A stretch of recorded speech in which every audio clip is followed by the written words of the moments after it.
Con bạn tôi hay đùa rằng nếu có một ngày tao bị thay thế, mày chỉ cần nhìn vào thói quen bí mật của hai đứa là phát hiện ra ngay. Tưởng đâu là giỡn thôi, nào ngờ chính hôm nay tôi lại phải lạnh sống lưng vì điều đó. Sau lâu ngày không gặp, tôi với nhỏ cốt hẹn nhau đi ăn. Chưa kịp gắp đũa nào, tay của tôi và nó đã va vào nhau. Ai dè, người vốn tính khí hiền hòa như nó, hôm nay lại lớn tiếng mắng tôi: "Ê con kia, biết tao thuận tay trái mà sao cứ thích ngồi gần tao vậy?" Phiền vốn cả lại ra. Vừa nghe xong, tôi liền hoang mang cực độ, không phải vì mình vừa bị chửi oan, mà là vì hơn 10 năm qua, mỗi khi ăn cùng tôi, con bạn thuận tay trái này sẽ luôn nhớ chuyển đũa qua tay phải. Chưa bao giờ quên, nó bảo: "Tao thích ngồi gần mày nên đổi thế đấy. Nếu một ngày tao không chuyển tay thì đó chắc chắn không phải tao đâu." Ở nhà Lâm Thư là con một, cũng không có bất kỳ chị em song sinh nào. Vậy rốt cục, con đỏ chí đang trừng mắt nhìn tôi lúc này là thứ quái thai gì đây? Chuyện phải quay ngược lại chục năm về trước. Dạo đó, trên mạng rộ lên một bài phân tích tâm lý, nói rằng những đôi bạn thân đi ăn với nhau sẽ luôn chọn ngồi kế bên nhau thay vì ngồi đối diện. Lâm Khiết xem xong khoái chí lắm, nàng nặc bắt sau này hễ đi ăn thì hai đứa phải dính lấy nhau. Lúc đó, tôi cười sằng sặc, trêu nó ngốc: "Cậu thuận tay trái, tớ thuận tay phải, hai đứa mình mà ngồi cùng phía thì lúc gắp đồ ăn, chẳng phải khuỷu tay sẽ chỏ nhau cành cạch sao?" Cô ấy chống cằm suy nghĩ một lát rồi đôi mắt sáng rực lên: "Chuyện nhỏ, từ giờ trở đi, hễ ăn cơm với cậu, tớ sẽ tập dùng tay phải."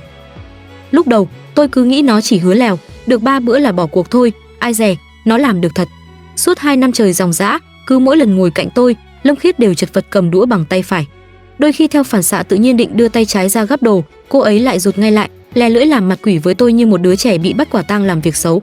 Chính trong một lần như thế, cô ấy đã làm vẻ mặt cực kỳ nghiêm túc mà dặn tôi: "Nếu có ngày tớ đi ăn với cậu mà dùng tay trái thì người đó nhất định không phải là tớ nữa rồi."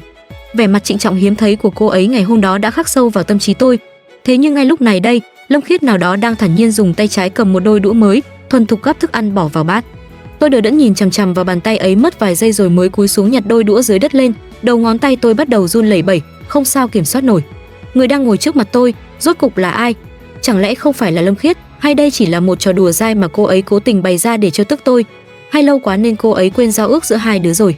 Tôi cố gắng hít một hơi thật sâu, nặn ra một nụ cười gượng gạo: "Ừ nhỉ, tớ quên mất, lỗi tớ, để tớ chuyển sang ngồi đối diện cho cậu dễ gắp, cậu bớt giận nhé." Bưng bát đũa chuyển sang ghế đối diện, tôi lén lút quan sát. Lâm Khiết đã lấy lại vẻ mặt tự nhiên, vừa nhúng thịt bò vào nồi lẩu vừa thao thao bất tuyệt kể lể với tôi về mấy vụ việc lùm xùm nhảm nhí trên công ty. Giọng điệu này, nét mặt này, cho đến cả thói quen vung vẩy tay khi kể chuyện, tất cả đều chính xác đến từng cm. Tôi cố tự huyễn hoặc bản thân, có lẽ dạo này chạy deadline mệt mỏi quá nên mình bị suy nghĩ quá nhiều chăng. Thế nhưng, cái cảm giác ớn lạnh cả người vẫn không sao dập tắt được. Đúng lúc này, Giang Khôi Nguyên, bạn trai của Lâm Khiết, từ nhà vệ sinh quay lại. Anh ta kéo ghế, tự nhiên ngồi xuống cạnh Lâm Khiết. Khoảng thời gian tiếp theo, đôi tình nhân bắt đầu díu dít trò chuyện gia đình như một thói quen. Lâm Khiết phụng phịu than thở việc mẹ bạn trai dạo này thúc giục chuyện cưới xin gắt gao quá. Giang Khôi Nguyên nghe vậy thì bật cười, vừa ân cần gắp thức ăn cho cô vừa dịu dàng dỗ dành: "Mẹ nôn có cháu bế thôi mà, cuối năm này bọn mình làm đám cưới luôn là mẹ hết cằn nhằn ngay." Nhìn qua, một khung cảnh tình yêu màu hồng, bình thường đến mức không thể bình thường hơn. Cho đến khi Lâm Khiết vào vội một miếng mì vào miệng, cùng với vắt mì, cô ấy nhai luôn cả đống hành lá xanh ngắt trong bát một cách ngon lành. Khoảnh khắc ấy, trái tim tôi như bị ai đó bóp nghẹt. "Sao cậu lại ăn hành?" tôi thốt lên, giọng lạc đi. Giang Khôi Nguyên cũng sững người, quay sang nhìn bạn gái với vẻ mặt đầy hoang mang: "Đúng rồi bảo bối, chẳng phải em ghét nhất là hành sao?" Lâm Khiết hơi ngẩn ra một nhịp, cô ấy chớp mắt rồi chép miệng hờn dỗi đáp: "Thì cũng tại mẹ anh cả đấy. Lần nào qua chơi mẹ nấu cơm cũng rắc rõ một đống hành, em cố ăn để mẹ vui, ăn mãi đâm ra cũng quen mùi rồi." Giang Khôi Nguyên nghe thế thì gãi đầu cười ái ngại, rồi chẳng màng đến xung quanh, anh ta xích lại gần ôm vai dỗ ngọt bạn gái. Còn tôi lúc này, mồ hôi lạnh đã vã ra ướt đẫm cả mảng áo lưng. Giang Khôi Nguyên trước nay vẫn luôn nghĩ rằng Lâm Khiết không ăn hành là vì chứng kén ăn của con gái, nhưng chỉ có một mình tôi biết sự thật, Lâm Khiết bị dị ứng hành lá bẩm sinh ở mức độ vô cùng nghiêm trọng. Năm 2 đại học, dì đầu bếp căng tin lỡ tay rắc chút hành vụn vào bát canh, cô ấy không để ý húp phải 2 ngụm. Kết quả là ngay rạng sáng hôm đó, tôi đã phải hoảng hốt bế cô ấy đi bệnh viện điều trị khẩn cấp vì phản ứng nghiêm trọng. Từ cái ngày nguy kịch đó, Lâm Khiết đã tuyên bố chắc nịch, tuyệt đối không bao giờ chạm vào bất kỳ món ăn nào có chứa hành nữa. Hành vi có thể bắt chước, giọng nói có thể ngụy tạo, ký ức có thể sao chép, nhưng phản ứng vật lý của cơ thể thì tuyệt đối không thể lừa gạt. Cho đến tận lúc bữa tiệc tàn, Lâm Khiết giả mạo vẫn không hề có bất kỳ dấu hiệu mẩn ngứa, khó thở hay dị ứng nào dù đã nạp một đống hành lá vào bụng. Da dẻ cô ta vẫn trắng hồng, hơi thở đều đặn, thậm chí cô ta còn thản nhiên gắp thêm hành từ bát của Giang Khôi Nguyên bỏ vào miệng. Cõi lòng tôi lạnh ngắt, chìm dần xuống vực thẳm. Người đang ngồi trước mặt tôi đây chắc chắn, tuyệt đối không phải là Lâm Khiết. Vậy thì, cô bạn thân của tôi hiện giờ đang ở đâu? Về đến nhà, tôi quăng túi xách, vật mình xuống giường, chân nhìn lên trần nhà, đầu óc tôi rối tung như cuộn len bị mèo cào. Tôi ép bản thân bình tĩnh lại, lật tìm từng mốc thời gian. Lâm Khiết bắt đầu có những biểu hiện khác lạ từ khi nào? Mới một tuần trước thôi, trước khi khởi hành đi du lịch Vân Nam, cô ấy vẫn hoàn toàn bình thường. Sáng hôm ra sân bay, cô ấy còn gửi cho tôi một đoạn tin nhắn thoại rộn rã: "Ngọc Hân ơi, tớ bay nhé, cậu muốn ăn đặc sản gì nhắn nhanh tớ mua về làm quà cho." Những ngày sau đó ở Vân Nam, cô ấy vẫn đều đặn gửi ảnh cập nhật tình hình cho tôi. Nào là ảnh chụp cá nhân bên hồ Nhĩ Hải, bát bún nóng hổi, rồi cả cảnh đêm lung linh nhìn từ cửa sổ khách sạn, mọi thứ không hề có dấu hiệu đứt gãy. Tôi bật dậy như lò xo, vô lấy điện thoại mở lịch sử trò chuyện, lật lại đúng cái ngày cô ấy bắt đầu chuyến du lịch. Có một đoạn video ngắn cô ấy quay bên hồ Nhĩ Hải, ống kính điện thoại rung lắc dữ dội, lồng lộng tiếng gió rít. Trong video, Lâm Khiết gào lên sung sướng: "Ngọc Hân ơi, chỗ này đẹp dã man, lần sau nhất định tớ lại dắt cậu đến đây." Tôi tua đi tua lại đoạn video đó hàng chục lần. Hình ảnh trong đó đúng là cô ấy, giọng nói lảnh lót cũng chính xác là của cô ấy, không có bất kỳ điểm nào giả tạo hay bị cắt ghép. Nhưng càng hoàn hảo, sự nghi ngờ trong lòng tôi lại càng phình to. Đoạn video này không giống như một sự chia sẻ tự nhiên giữa hai người bạn, nó mang nặng tính trình diễn hơn, giống như thể có kẻ nào đó đang cố tình dàn dựng để báo cáo hiện diện, tạo ra bằng chứng ngoại phạm trước mặt tôi. Nếu Lâm Khiết của ngày hôm nay là đồ giả, vậy những dòng tin nhắn ngọt ngào gửi cho tôi suốt một tuần qua là ai nhắn? Còn Giang Khôi Nguyên thì sao? Đường đường là bạn trai đầu ấp tay gối, chẳng lẽ anh ta không biết người nằm chung giường với mình đã bị tráo đổi sao? Đêm đó, tôi thức trắng, mắt trừng trừng đến tàn tạ lúc rạng đông. Sáng sớm hôm sau, tôi lao thẳng đến đồn cơ quan chức năng gần nhất. Tôi muốn trình báo, cô bạn thân của tôi có khả năng đã gặp chuyện chẳng lành và bị một người khác giả mạo để tráo đổi. Người tiếp nhận hồ sơ là một người đàn ông trạc ngoài 30. Anh ta rót cho tôi một cốc nước, bảo tôi bình tĩnh kể lại từ đầu. Tôi tua một mạch toàn bộ sự việc, rằng Lâm Khiết sau chuyến đi Vân Nam về bỗng dưng như biến thành một kẻ khác, những thói quen lâu năm đều biến mất và nhất là chi tiết dị ứng hành lá nghiêm trọng kia. Nghe xong câu chuyện kỳ lạ của tôi, nét mặt anh ta lộ rõ vẻ kỳ quặc. Anh ta gõ gõ lạch cạch vài cái lên bàn phím máy tính rồi ngẩng lên đáp: "Cô Tống này, người tên Lâm Khiết mà cô vừa trình báo, chúng tôi đã tra cứu trên hệ thống. Cô ấy hiện đang đăng ký tạm trú ngay tại nhà mình, số điện thoại chính chủ vẫn liên lạc bình thường, các tài khoản mạng xã hội vẫn cập nhật đều đặn mỗi ngày. Chiều qua cô ấy còn vừa đi ăn với cô xong, đúng không?" Tôi gật đầu lia lịa: "Vâng, đúng là có đi ăn, nhưng cái người đi ăn đó không phải là bạn tôi, người đó là hàng giả." Anh ta nhíu mày, nhìn tôi bằng ánh mắt ái ngại như đang nhìn một người có vấn đề về tâm lý. "Cô Tống, cô một mực khẳng định người ta là đồ giả, nhưng theo dữ liệu của chúng tôi, tất cả các mối quan hệ xã hội, giấy tờ tùy thân, định vị vân tay, khuôn mặt của cô ấy đều trùng khớp hoàn toàn trên hệ thống. Cô có đưa ra được bất kỳ bằng chứng thực tế nào chứng minh cô ấy là hàng giả không?" Tôi há hốc miệng, cứng họng, không thốt nên lời. Lấy đâu ra bằng chứng bây giờ? Tôi chỉ có một thứ trực giác nhạy bén của người bạn thân, cùng với mấy cái bí mật vụn vặt về thói quen sinh hoạt, nhưng trước cơ quan chức năng, mấy thứ đó làm sao được coi là bằng chứng có giá trị. Anh ta đứng dậy, giọng điệu chuyển sang nghiêm nghị: "Cô Tống, nếu cô không có bằng chứng mà vẫn tiếp tục gây rối ở đây, chúng tôi buộc lòng phải mời cô rời đi vì tội cản trở người thi hành công vụ." Tôi bị tiễn ra khỏi đồn trong sự bất lực tột cùng. Đứng trước cửa, ánh nắng gay gắt hắt vào mặt làm mắt tôi cay xè. 3 năm trước, bố mẹ Lâm Khiết đã đột ngột qua đời trong một vụ tai nạn giao thông thảm khốc. Trên đời này, cô ấy không còn ai thân thiết ruột thịt, người duy nhất cô ấy có thể bấu víu chỉ còn lại mình tôi. Nếu giờ này cô ấy còn sống, chắc chắn cô ấy đang bị hạn chế tự do ở một nơi tăm tối nào đó, tuyệt vọng chờ đợi tôi đến cứu. Còn nếu như điều tồi tệ nhất đã xảy ra thì ít nhất tôi cũng phải tìm bằng được cô ấy, đưa cô ấy về nhà. Tinh, điện thoại bỗng rung lên, một tin nhắn WeChat gửi đến từ tài khoản của Lâm Khiết. Đó là một bức ảnh chụp khay cơm chưa nhạt nhẽo kèm theo dòng trạng thái than thở quen thuộc: "Cơm căn tin hôm nay chán muốn chết đi được." Tôi dán mắt vào dòng tin nhắn, đầu ngón tay lạnh ngắt. Điện thoại của Lâm Khiết đã nằm gọn trong tay kẻ giả mạo. Việc liên lạc qua số này giờ đã vô tác dụng, nhưng nếu trước khi xảy ra chuyện, Lâm Khiết muốn để lại một thông điệp cầu cứu nào đó thì sao? Một tia sáng lóe lên trong não, tôi lập tức vẫy taxi lao như bay về nhà. Dưới đáy tủ đồ cũ có một chiếc điện thoại bị vỡ màn hình từ thời đại học, đã bị tôi vứt xó từ lâu. Trước đây, Lâm Khiết từng tự tay lập trình một cái ứng dụng nhắn tin mini đơn giản, cài đặt ẩn trên máy hai đứa để tiện bề tâm sự chuyện riêng tư mà không sợ bị đọc trộm. Sau này đi làm đổi điện thoại xịn hơn, cái app đó cũng chìm vào quên lãng. Tôi lục tung tủ, lôi được chiếc điện thoại cũ kỹ bám đầy bụi ra, cuống cuồng cắm sạc, màn hình nhấp nháy khởi động. Tôi run rẩy tìm đến cái biểu tượng ứng dụng màu xám xịt, nhấn mở, tim tôi như ngừng đập. Trên màn hình trống hoác, quả nhiên có một dòng thông báo tin nhắn chưa đọc, thời gian gửi 7 ngày trước, lúc 3 giờ 12 phút chiều. Nội dung tin nhắn chỉ vỏn vẹn 3 chữ DMM, theo mật mã riêng của hai đứa, tức là đến tìm tớ, viết tắt từ trò chơi trốn tìm mà chúng tôi hay chơi lúc nhỏ. Tôi chân nhìn 3 chữ DMM đó, nhịp tim bắt đầu tăng vọt liên hồi. 7 ngày trước, lúc 3 giờ 12 phút chiều.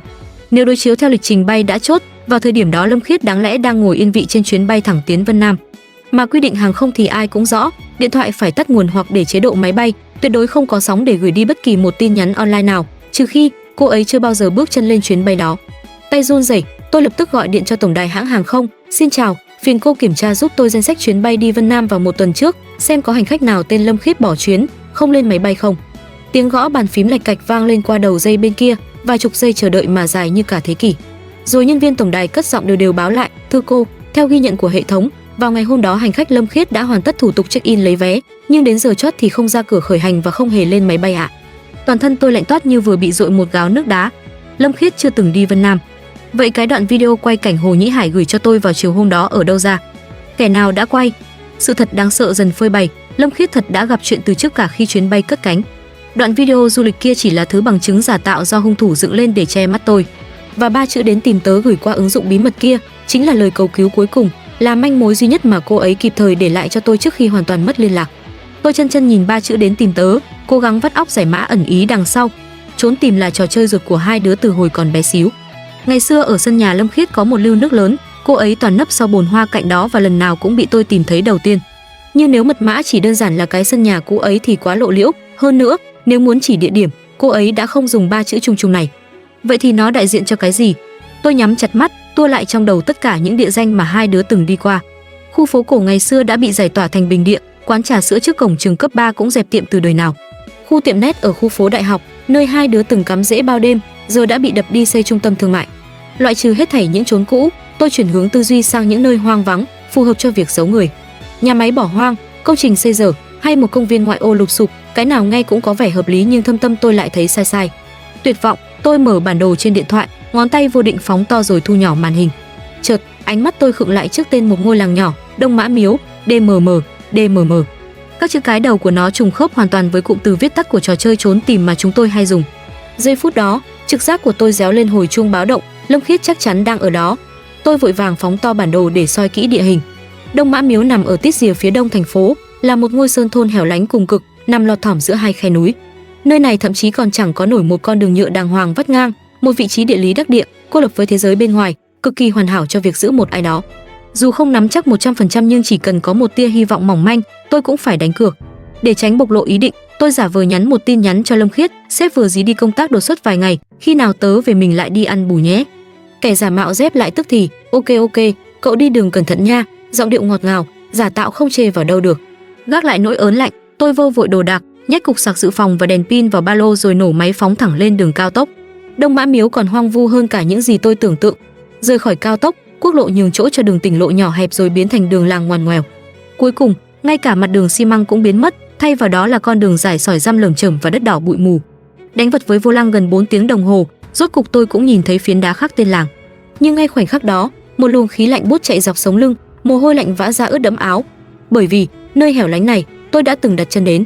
2 năm trước, tôi, Lâm Khiết và Giang Khôi Nguyên rủ nhau đi dã ngoại. Do định vị bản đồ chỉ dẫn sai, xe của chúng tôi đã từng lạc vào chính ngôi làng này. Tôi vẫn nhớ như in, lúc đó Lâm Khiết ngồi ở ghế phụ, chỉ tay ra ngoài cửa sổ kính ô tô, dùng mình cảm thán, cái chỗ này hoang vu u ám thế, vác máy quay phim ma thì hợp bối cảnh phải biết. Nếu Lâm Khiết thực sự đang bị giữ ở đây, vậy thì sự việc này 100% có bàn tay nhúng vào của Giang Khôi Nguyên.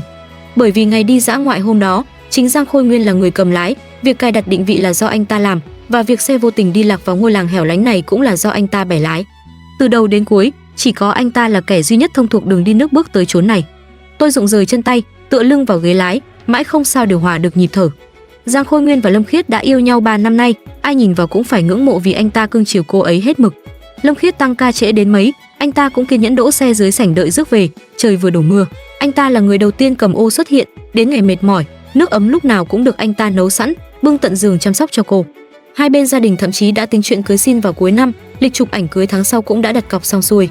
Thế thì cớ sao anh ta lại làm ra cái chuyện động trời này? Kẻ đang mang bộ mặt giả mạo Lâm Khiết ngoài kia rốt cục có quan hệ gì với anh ta? Nhưng giờ không phải lúc để chất vấn, quan trọng nhất lúc này là phải tìm ra tung tích của Lâm Khiết. Tôi xốc lại tinh thần, đỗ xe gọn lại ở cổng làng rồi bước xuống. Trước mấy nếp nhà cũ kỹ, vài người già đang ngồi phơi nắng. Thấy có người lạ mò vào, ánh mắt họ lập tức ánh lên vẻ cảnh giác, dò xét. Tôi kiên nhẫn đi từng nhà, lân la hỏi thăm xem cỡ một tuần trước có cặp nam nữ lạ mặt nào lái xe vào làng không. Khổ nỗi, tiếng địa phương của họ nặng trịch, tôi nghe lõm bõm câu được câu trăng. Dù đã vừa ra dấu vừa dùng ngôn ngữ hình thể để miêu tả, nhưng hỏi dã họng vẫn chưa thu được thông tin gì hữu ích. Mãi cho đến lúc mặt trời đổ bóng sắp khuất dạng núi, một người đàn ông trung niên mới lững thững bước lại gần tôi. Có phải cô đang tìm một người đàn ông đi cùng một cô gái có tướng mạo rất đẹp không? Tôi ngẩng phát đầu lên như bắt được vàng. Đúng rồi, ông đã gặp họ sao? Tôi vội vàng móc điện thoại, mở bức ảnh chụp chung của Lâm Khiết và Giang Khôi Nguyên ra đưa cho ông ta xem. Người đàn ông nheo mắt soi xét bức ảnh một hồi, không nói năng gì, chỉ đưa ngón cái và ngón trỏ lên cọ cọ vào nhau làm động tác ra hiệu cần lợi ích tiền bạc. Tôi hiểu ý ngay, rút ví ra, tôi vét sạch toàn bộ tiền mặt bên trong, được cỡ vài trăm tệ, dúi thẳng vào tay ông ta. Ông ta ước lượng độ dày xấp tiền, nhưng ánh mắt lại liếc xuống cổ tay tôi, nơi đó có đeo một chiếc lắc vàng. Đó là món quà sinh nhật mẹ tặng tôi, một kỷ vật ý nghĩa mà tôi chưa bao giờ rời thân. Nhưng cứu người như cứu hỏa, tôi quyết định không chút do dự tháo phăng chiếc lắc vàng dúi nốt cho ông ta. Đến lúc này, người đàn ông mới gật gù hài lòng, ông ta chỉ tay về phía một ngọn núi xa xa, thủng thẳng đáp, bọn họ đi lên núi rồi. Theo lời ông ta kể, đúng 7 ngày trước, ngay khi trời vừa ngớt cơn mưa, có một chiếc ô tô lạ hoắc mò vào làng. Xe đó gầm thấp, đường núi xình lầy thì di chuyển thế nào nổi, thế là nó bị trục trặc nằm tịt luôn ở cái dốc đằng kia. Chính tay tôi đã ra giúp người đàn ông đó đẩy xe lên, anh ta còn đưa thêm cho tôi 500 tệ tiền cảm ơn. Lúc đó, tôi thấy ở ghế phụ có một cô gái. Người đàn ông khựng lại một lát, lúc đó nhá nhem tôi nhìn không rõ mặt, nhưng dáng dấp thì y chang cô bé trong ảnh này. Tim tôi trùng xuống một nhịp, dồn dập hỏi tiếp, thế đẩy xe xong, họ đi về hướng nào? Ngọn núi bên kia kìa. Ông ta hất hàm chỉ về phía đông.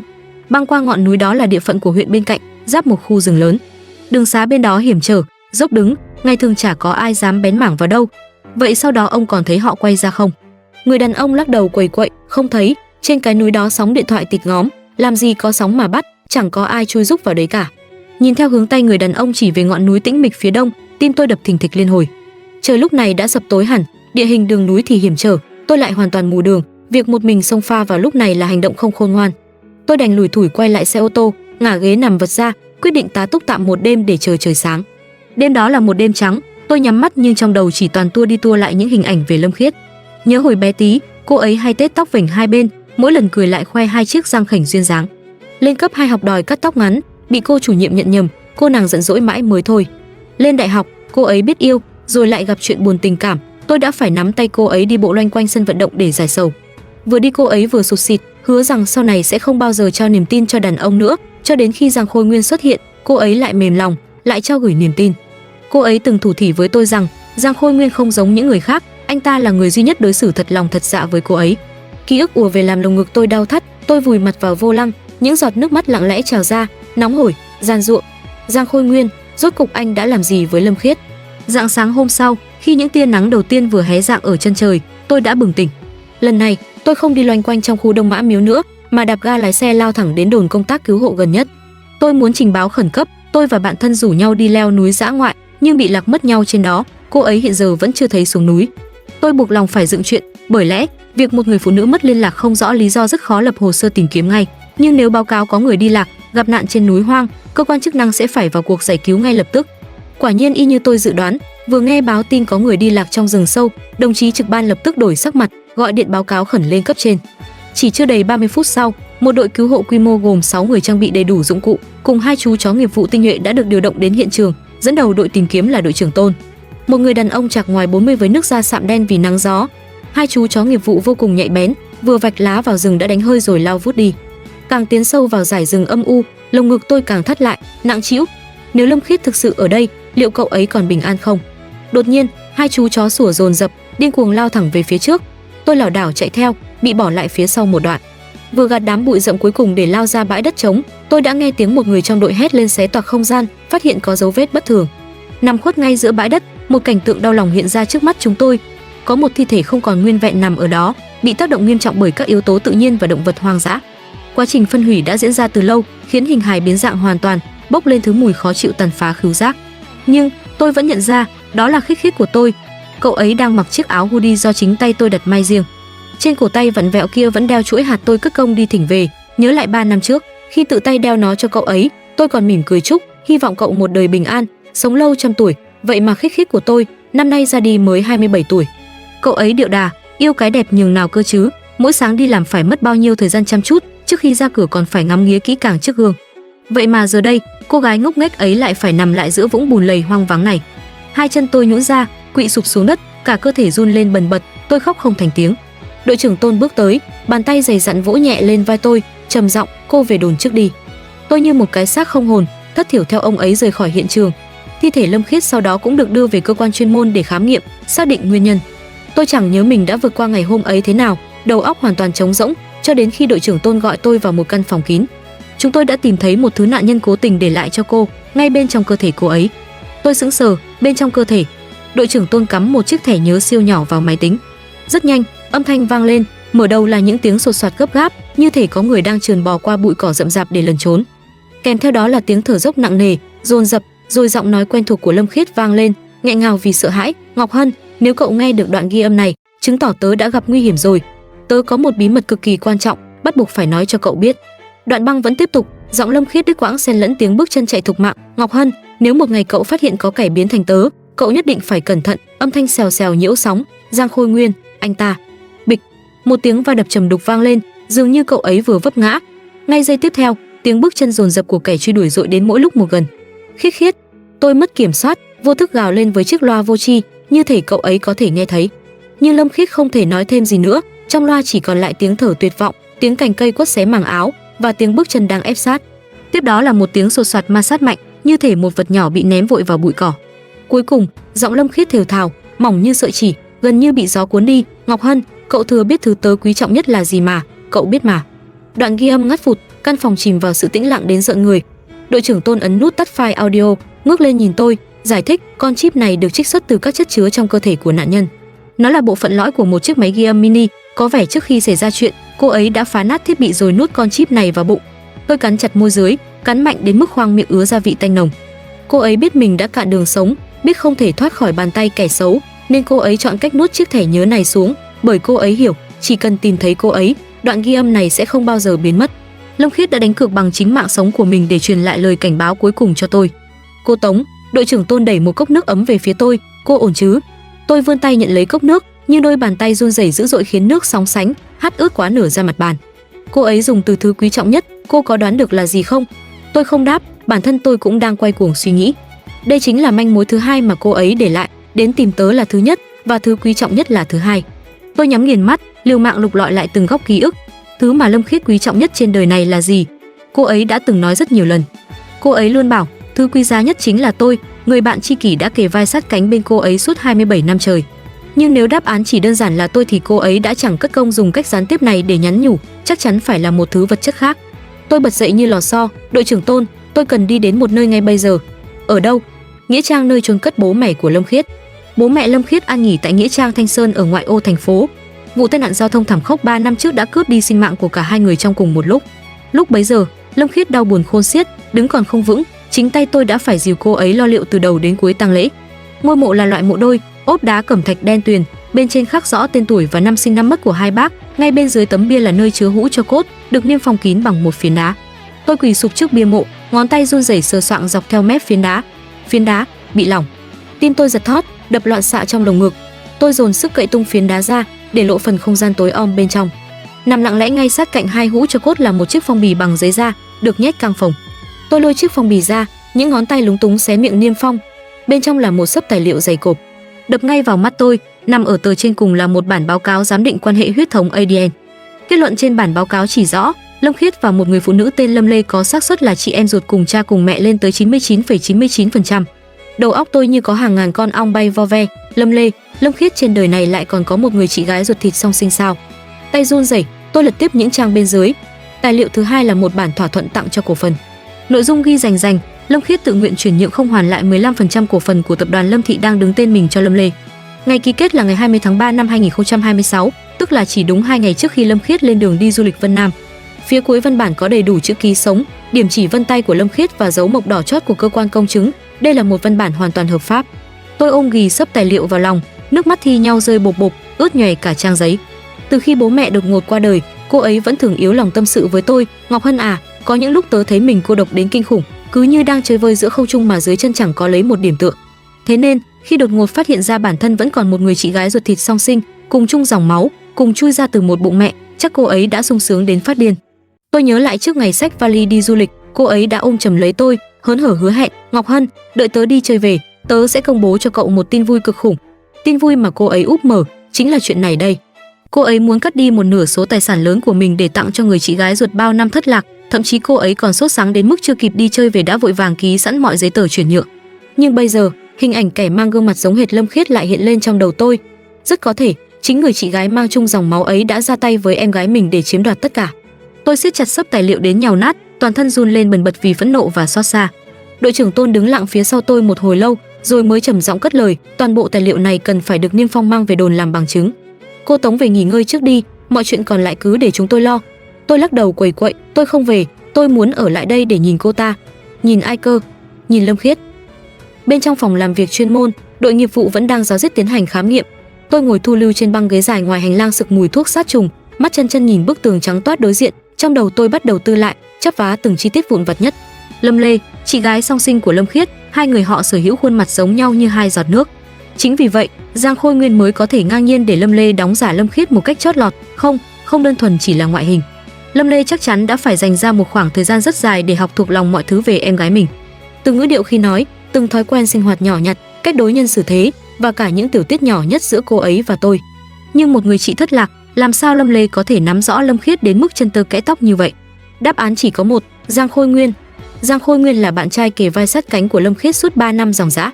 Trong 3 năm yêu đương mặn nồng đó, anh ta thấu hiểu mọi ngóc ngách trong cuộc sống của cô ấy. Từ thói quen ăn uống, các mối quan hệ xã hội, cho đến cả những bí mật còn con mà chỉ tôi và Lâm Khiết mới biết, anh ta đã tuồn toàn bộ những thông tin cơ mật đó cho Lâm Lê. Nhờ vậy, anh ta mới có thể biến Lâm Lê thành một bản sao hoàn hảo của Lâm Khiết, một bản sao không tì vết mà ngoại trừ tôi ra, chẳng một ai trên cõi đời này mảy may nghi ngờ. Nhưng lưới trời tuy thưa mà khó lọt, anh ta vẫn tính sai một nước cờ, anh ta đã bỏ sót lời thề của Lâm Khiết với tôi. Lâm Khiết từng tuyên bố chắc nịch, chỉ cần là ăn cơm với tôi, cô ấy sẽ chỉ dùng tay phải để gắp thức ăn. Giang Khôi Nguyên có biết về lời thề đó không? Có thể Lâm Khiết đã từng thuận miệng kể cho anh ta nghe, cũng có thể là chưa. Nhưng dẫu có biết đi chăng nữa, người đàn ông đó chắc chắn cũng sẽ vứt nó ra sau đầu, chẳng coi đó là chuyện gì to tát đáng bận tâm. Bởi trên đời này, ai lại đi coi cái lời hứa trẻ con ăn cơm dùng tay nào là thứ gì đó nghiêm túc chứ? Nhưng cô bạn của tôi thì có, và tôi thì luôn khắc cốt ghi tâm điều đó. Cho nên, màn kịch của Lâm Lê đã đổ bể. Từ đầu đến cuối, cô ta được dàn dựng hoàn hảo, nhưng lại gục ngã trước đúng một chi tiết tưởng chừng như ngớ ngẩn nhất. Tựa đầu vào bức tường lạnh lẽo, nước mắt tôi lại lã chã tuôn rơi. Tiếng bước chân vang lên dồn dập từ cuối hành lang, đội trưởng Tôn bước vội tới, trên tay cầm một tập hồ sơ. Cô Tống, có đột phá rồi. Chúng tôi vừa trích xuất toàn bộ camera an ninh ở sân bay. Lâm Khiết đúng là đã có mặt tại sảnh đi vào ngày khởi hành và cũng đã hoàn tất thủ tục check-in nhận vé. Thế nhưng, trước khi bước qua cổng an ninh soi chiếu, cô ấy đã quay đầu, vội vã rời khỏi nhà ga. Từ đó về sau, cô ấy không còn xuất hiện trên bất kỳ camera nào quanh đồn nữa. Tin tôi thất lại, đáng chú ý nhất là vào buổi chiều hôm đó, trên đúng chuyến bay mà Lâm Khiết bỏ lỡ, có một nữ hành khách mang tên Lâm Lê. Tôi siết chặt hai bàn tay thành nắm đấm. Vậy có nghĩa là ngay từ lúc ở sân bay, Lâm Khiết thật sự đã gặp chuyện. Theo bằng chứng hiện tại thì đúng là như vậy.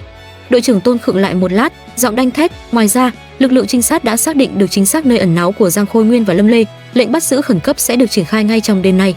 Tôi bật dậy như lò xo. Tôi muốn đi cùng. Không được, rất nguy hiểm. Cô không thể đi. Tôi nhìn xoáy thẳng vào mắt đội trưởng Tôn, gằn từng chữ. Tôi nhất định phải đi. Cô ấy là người bạn thân nhất trên đời của tôi. Cậu ấy gặp chuyện thương tâm như vậy, tôi phải tận mắt chứng kiến cảnh lũ người xấu đó bị tra tay vào còng. Đội trưởng Tôn nhìn tôi chằm chằm một lúc lâu, cuối cùng đành thỏa hiệp thở dài. Được rồi, nhưng cô phải hứa ở yên trong xe, tuyệt đối không được bước xuống. Giang Khôi Nguyên và Lâm Lê đang ẩn náu trong một khu chung cư cao cấp tọa lạc ở phía đông thành phố. Đây là căn hộ mới cóng mà Giang Khôi Nguyên vung tiền tậu hồi năm ngoái. Tôi vẫn nhớ có một lần được Lâm Khiết háo hức dẫn đến đây tham quan. Cô ấy còn rạng rỡ khoe, Ngọc Hân nhìn xem, đây là tổ ấm mới mà Giang Khôi Nguyên cất công chuẩn bị cho tớ đấy. Lúc nói câu đó, gương mặt cô ấy ngập tràn vẻ viên mãn, hạnh phúc. Cô gái ngốc nghếch ấy nào đâu hay biết, cái người đàn ông miệng nói lời mật ngọt đang chuẩn bị tổ ấm cho mình kia, lại đang sắp tâm bày mưu tính kế hại mình để cướp đoạt toàn bộ gia sản. Đoàn xe của lực lượng chức năng tắt sạch đèn, âm thầm trườn tới đỗ thành hàng dài bên ngoài khu chung cư. Đội trưởng Tôn dẫn đầu đội đặc nhiệm nhanh chóng xâm nhập vào tòa nhà. Ngồi trong xe, qua lớp kính tối màu, tôi đăm đăm nhìn lên ô cửa sổ vẫn còn hắt ra ánh đèn vàng vọt trên tầng cao. Đúng 3 phút sau, qua bộ đàm truyền đến giọng báo cáo dõng dạc, mục tiêu đã bị khống chế, cả hai nghi phạm đều có mặt tại hiện trường. Mặc kệ lời cảnh báo, tôi tông cửa xe chạy thục mạng vào trong. Thang máy dừng ở tầng 18. Cửa vừa hé, tôi đã nghe thấy giọng của Lâm Lê the thé cất lên, nức nở khóc lóc, dựa vào cái quyền gì mà các anh bắt tôi? Tôi có làm gì sai trái đâu. Khi tôi bước vào phòng khách, Lâm Lê đang bị giữ chặt, đè sấp mặt xuống mặt ghế sofa. Cô ta đang mặc đồ ngủ, đầu tóc rũ rượi, nước mắt tèm lem khắp mặt. Thế nhưng, ngay khoảnh khắc chạm ánh mắt tôi, tiếng khóc la lu loa của cô ta đột ngột im bặt. Cô ta chân chân nhìn tôi, trong đáy mắt xẹt qua vô vàn tia cảm xúc hỗn độn, như thể chợt nhận ra điều gì đó, như thể uất ức không cam lòng, nhưng trên hết lại là một sự tò mò mãnh liệt. Là cô báo người úp sọt tôi sao? Tôi lạnh lùng không đáp. Rốt cuộc cô dựa vào đâu mà nhìn thấu vỏ bọc của tôi? Cô ta hơi nghiêng đầu sang một bên, một cử chỉ quen thuộc giống hệt Lâm Khiết lúc đang thắc mắc. Ngữ khí, âm vực của cô ấy, thói quen sinh hoạt của cô ấy, từng cái nhíu mày, biểu cảm của cô ấy, tôi đã tập luyện suốt 2 năm trời. Tôi làm hoàn hảo đến mức ngay cả Giang Khôi Nguyên nhiều lúc còn bị ảo giác, không phân biệt nổi tôi là Lâm Lê hay Lâm Khiết. Cô ta nhìn tôi, sự khó hiểu trong ánh mắt cô ta lúc này là thật. Cô trả lời tôi đi, rốt cuộc cô bóc phốt tôi bằng cái sơ hở chết tiệt nào hả? Tôi nhìn chằm chằm vào khuôn mặt cô ta, một khuôn mặt vay mượn, sao chép ý đúc Lâm Khiết. Tôi rành rọt đáp, Lâm Khiết từng hứa với tôi rằng cả cuộc đời này, hễ cứ ăn cơm với tôi, cô ấy sẽ chỉ dùng tay phải. Lâm Lê sững sờ, khựng lại như bị đóng băng. Giọng tôi bắt đầu run lên vì kìm nén. Cô có thể ăn cắp được mọi thứ của cô ấy, nhưng chi tiết nhỏ này cô mãi mãi không bao giờ học được. Lâm Lê chìm vào một khoảng lặng rất lâu, sau đó cô ta bỗng bật cười, tay phải, ha ha, con ngốc đó vậy mà lại coi cái lời hứa trẻ danh đó là thật. Cô ấy đối với tôi, chuyện gì cũng coi là thật, tôi gắt lên, đặc biệt là những lời hứa liên quan đến những người cô ấy trân trọng. Lâm Lê không cãi lại nữa, cô ta cúi gằm mặt, lầm lũi để người ta áp giải đi. Hành lang chung cư lại chìm vào sự tĩnh lặng nghẹt thở. Đội trưởng Tôn từ phòng ngủ bước ra, theo sát phía sau là hai người đang áp giải Giang Khôi Nguyên. Giang Khôi Nguyên rũ rượi cúi gằm mặt, hai tay bị khóa chặt, sắc mặt hắn ta trắng bệch không còn hột máu. Lúc ngước lên nhìn thấy tôi, đôi mi hắn ta khẽ mấp máy, dường như muốn biện minh điều gì đó, nhưng rốt cuộc cổ họng cứ nghẹn lại, không thốt nên lời.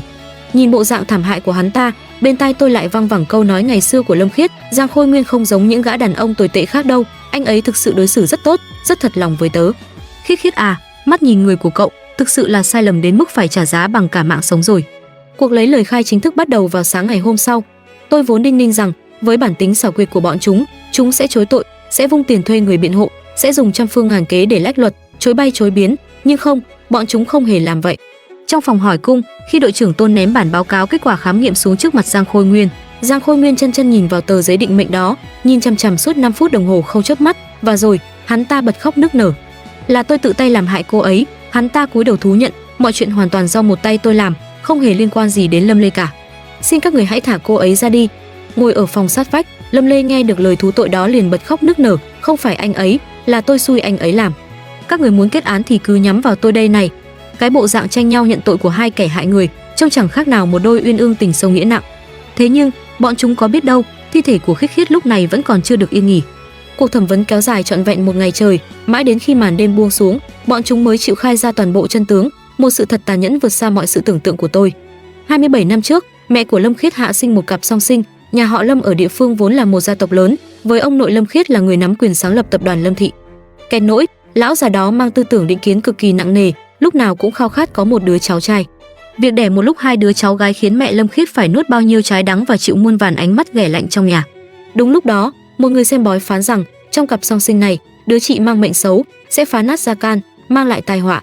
Ông nội Lâm Khiết lập tức tin sái cổ, lão tàn nhẫn sai tay chân bế đứa cháu gái lớn vừa lọt lòng, đem bỏ mặc ở một bãi hoang ở ngoại ô thành phố. Mẹ Lâm Khiết vừa sinh xong cơ thể suy kiệt, đến sức lực để phản kháng cũng không có. Đứa trẻ bị vứt bỏ chờ chết năm ấy chính là Lâm Lê, nhưng cô ta không ra đi. Chiều hôm đó, một bà cụ nhà họ Lâm tình cờ đi ngang qua bãi hoang, nghe tiếng trẻ khóc liền xót xa nhặt về nuôi. Nhà họ Lâm đó rất nghèo, nhưng bà cụ mang bản tính lương thiện, tần tảo nuôi lớn được Lâm Lê. Từ thuở bé, Lâm Lê đã biết mình là con nuôi, nhưng cô ta mù tịt về nguồn cội thực sự. Mãi đến tận 5 năm trước, ngay trước lúc nhắm mắt xuôi tay, bà cụ mới run rẩy dúi vào tay cô ta một mảnh giấy, trên đó ghi rõ thông tin họ tên ông nội Lâm Khiết kèm theo một dòng địa chỉ. Lâm Lê điên cuồng bám theo manh mối đó điều tra dòng dã suốt 5 năm, cuối cùng cũng tra ra được thân thế của mình. Cô ta biết mình là giọt máu bị chính ông nội ruột vứt bỏ, cô ta biết mình có một cô em gái song sinh tên Lâm Khiết đang sống cuộc đời giàu sang nhung lụa, và cô ta cũng biết tập đoàn Lâm Thị đang sở hữu giá trị thị trường lên tới số tiền khổng lồ. Lòng hận thù bắt đầu nảy mầm từ giây phút ấy. Dựa vào cái gì cũng chung một dòng máu, mà cô ta lại bị bỏ mặc ở bãi hoang chờ chết. Dựa vào cái gì Lâm Khiết được ở siêu biệt thự, học trường danh giá, thừa kế gia nghiệp, còn bản thân cô ta phải sống chốn nghèo khó heo hút. Rốt cuộc là dựa vào cái gì? Ngọn lửa hận thù đó thiêu đốt suốt 5 năm, thiêu rụi cả nhân tính, làm con người cô ta biến chất hoàn toàn. Giang Khôi Nguyên thực chất là họ hàng xa của nhà họ Lâm nghèo nọ, trên danh nghĩa là anh trai Lâm Lê, nhưng thực tế hai người là thanh mai trúc mã cùng nhau lớn lên. Anh ta rành rẽ thân thế của Lâm Khiết, cũng thấu hiểu tư tưởng oán hận của cô ta. Giang Khôi Nguyên yêu Lâm Lê đến cuồng si, yêu đến mức sẵn sàng làm mọi thứ vì cô ta, kể cả việc ra tay hại người. 3 năm trước, bố mẹ Lâm Khiết bỏ mạng trong một vụ tai nạn giao thông thảm khốc. Vụ tai nạn đó hoàn toàn do một tay Giang Khôi Nguyên sắp đặt. Anh ta đã động tay chân vào hệ thống xe của bố Lâm Khiết, khiến chiếc xe mất lái trên đường cao tốc, hai người không qua khỏi ngay tại chỗ. Lúc nhận được điện thoại báo tin buồn, Lâm Khiết đang vui vẻ đi dạo phố cùng tôi, chiếc điện thoại tuột khỏi tay rơi loảng xoảng. cả người cậu ấy nhũn ra như bị rút cạn hồn phách. Đêm hôm đó, cậu ấy ôm chặt lấy tôi khóc suốt cả đêm. Cậu ấy nức lên, Ngọc Hân ơi, tớ không còn bố mẹ nữa rồi. Tôi ôm ghì lấy cậu ấy, dỗ dành, cậu vẫn còn có tớ. Nhưng cô gái ngốc nghếch ấy nào hay biết, kẻ cướp đi sinh mạng bố mẹ mình lại đang đứng ngay sát bên cạnh. Lợi dụng lúc Lâm Khiết yếu đuối nhất, Giang Khôi Nguyên xuất hiện, anh ta mượn cớ đến giúp đỡ để tiếp cận con mồi.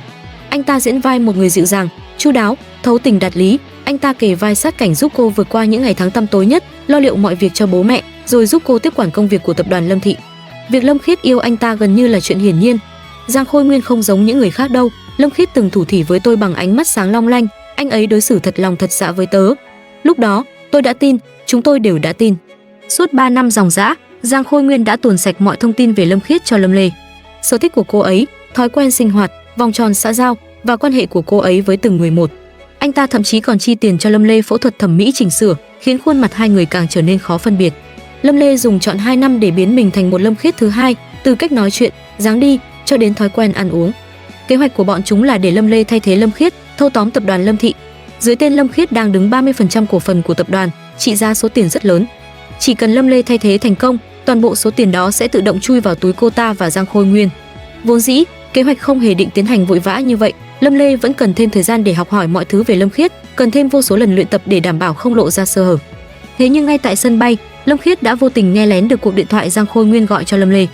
Cô ấy nghe rõ một giọng Giang Khôi Nguyên vang lên, "Lê Lê, đợi anh xử lý gọn con Lâm Khiết xong, hai đứa mình sẽ cao chạy xa bay." Cô ấy nghe thấy anh ta nói, chuyện của hai người lớn nhà đó đã qua 3 năm êm đẹp rồi, không có ai phát hiện ra được đâu. Và cô ấy nghe thấy anh ta hứa hẹn, cho anh thêm chút thời gian nữa, anh nhất định sẽ lấy được quyền khống chế Lâm Thị. Lâm Khiết đứng chôn chân giữa hành lang sân bay, tay siết chặt tấm thẻ lên máy bay, toàn thân lạnh toát. Cuối cùng, cô ấy cũng đã thấu tỏ mọi chuyện, biết sự ra đi của bố mẹ không phải là tai nạn thông thường, biết Giang Khôi Nguyên tiếp cận mình không hề xuất phát từ tình yêu, biết 3 năm đắm chìm trong hạnh phúc, toàn bộ chỉ là một trò lừa bịp dối trá. Sự việc ngoài ý muốn bại lộ, ép đôi người xấu buộc phải đẩy nhanh kế hoạch lên sớm hơn. Tôi không thể đoán được Lâm Khiết đã nghĩ gì trước khi nhắm mắt, nhưng chính miệng Giang Khôi Nguyên khai nhận, vào khoảnh khắc anh ta ra tay, Lâm Khiết không hề phản kháng hay giãy giụa. Cô ấy chỉ chân nhìn thẳng vào mắt anh ta, cứ nhìn mãi. Giang Khôi Nguyên thú nhận ánh mắt đó khiến anh ta sợ hãi, trong đôi mắt ấy chất chứa sự oán hận, nỗi đau đớn tột cùng và cả sự hoang mang không thể thấu hiểu. Giang Khôi Nguyên nới lỏng tay ra rồi lại điên cuồng ra tay, lặp lại 3 lần liên tiếp. Đến lần cuối cùng, anh ta quyết định không buông tay ra nữa, cơ thể yếu ớt của Lâm Khiết mềm nhũn, gục hẳn xuống. Ngày hồ sơ vụ án được chuyển giao, tôi đã đến nơi tạm giam gặp Lâm Lê. Cách một lớp song sắt, cô ta tiểu tụy đi rất nhiều so với lần trước, gò má nhô cao, hốc mắt trũng sâu. Nhưng gương mặt đó, nghiệt ngã thay, vẫn giống Lâm Khiết y như đúc. Tôi nhìn cô ta, trong lòng trào dâng một cảm xúc không sao gọi tên nổi. Cô biết không? Tôi mở lời, mấy ngày trước khi xảy ra chuyện, Lâm Khiết đã tự tay ký một bản thỏa thuận cho tặng cổ phần. Cô ấy muốn tặng đứt một nửa số cổ phần của mình tại tập đoàn Lâm Thị cho cô. Lâm Lê ngẩng phát mắt lên nhìn tôi.